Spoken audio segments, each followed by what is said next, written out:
Inilah kayu dan pohon ajaib yang dipakai Nabi Nuh alaihissalam untuk membuat kapal raksasa. Kisah Nabi Nuh dan banjir bandang adalah salah satu cerita paling ikonik dalam Islam, sebuah pengingat akan keimanan yang teguh dan azab bagi kaum yang ingkar. Di balik kisah penyelamatan besar itu, terdapat mukjizat pembuatan sebuah kapal raksasa yang melibatkan bahan khusus dan kesabaran luar biasa. Dahulu, jenis kayu yang digunakan Nabi Nuh membuat kapal bukanlah kayu dari pohon biasa. Kisah ajaibnya bukan hanya pada jenis kayunya, melainkan pada proses mendapatkannya.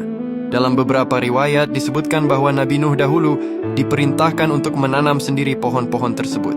Ajaibnya, pohon-pohon ini tumbuh dalam waktu yang sangat singkat atas kehendak Allah Subhanahu wa Ta'ala, serta siap untuk ditebang dan diolah menjadi bahan kapal yang kokoh. Ada juga kisah yang menyebutkan bahwa kayu-kayu tersebut berasal dari pohon-pohon yang sudah ada sejak Nabi Adam, yang disimpan dan tumbuh subur secara ajaib untuk tujuan ini. Meskipun Al-Quran tidak merinci jenis kayu yang digunakan, sumber-sumber Islam dan tafsir menyebutkan bahwa kapal itu dibuat dari kayu gofir. Para ulama menafsirkan kayu ini mungkin merujuk pada jenis pohon tertentu seperti pinus, cedar, atau cemara yang dikenal kuat dan tahan air. Sedangkan menurut lembaga penelitian modern bernama Noah's Ark Ministries International, jenis kayu kapal Nabi Nuh itu mirip seperti kayu jati di Indonesia. Dalam penelitiannya mereka mengklaim telah menemukan sisa-sisa kapal di Gunung Judi di Turki. Sampel kayu yang difosilkan dari temuan tersebut diklaim cocok dengan karakteristik kayu jati yang banyak tumbuh di Indonesia. Dahulu Nabi Nuh membangun kapal ini di daratan, jauh dari lautan atau sungai. Lokasi persisnya tidak disebutkan secara pasti dalam Al-Quran, tetapi setelah air bah surut, kapal tersebut berlabuh di Gunung Judi yang diyakini berada di wilayah tenggara Turki saat ini, dekat perbatasan Suriah dan Irak. Pemilihan lokasi di daratan ini menjadi bahan ejekan kaumnya yang kafir. Mereka mengolok-olok Nabi Nuh dan pengikutnya, "Wahai Nuh, apakah kamu sudah gila? Kamu membangun kapal di tengah padang pasir. Bagaimana kapal itu bisa berlayar?" Namun, Nabi Nuh tetap sabar dan melanjutkan perintah Allah, mengetahui bahwa pertanda banjir akan datang melalui mata air yang memancar dari bumi dan hujan lebat dari langit.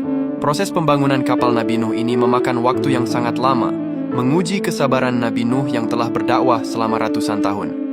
Menurut berbagai tafsir, waktu yang dibutuhkan untuk membangun kapal ini berkisar antara 40 hingga 80 tahun. Ada juga riwayat yang menyebutkan hingga 400 tahun, termasuk waktu menanam pohonnya. Durasi yang panjang ini menunjukkan betapa besar dan detailnya proyek tersebut.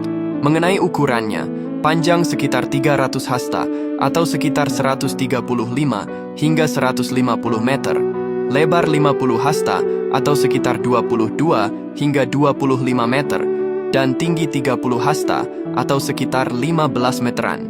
Kapal raksasa ini dirancang untuk menampung seluruh kehidupan di bumi yang akan diselamatkan. Kapasitasnya sangat besar, terdiri dari beberapa tingkat. Satu tingkat untuk manusia dan pengikut Nabi Nuh yang beriman, satu tingkat untuk hewan sepasang dari setiap jenis, dan satu tingkat untuk perbekalan. Ketika air bah datang, hanya mereka yang berada di dalam kapal yang selamat.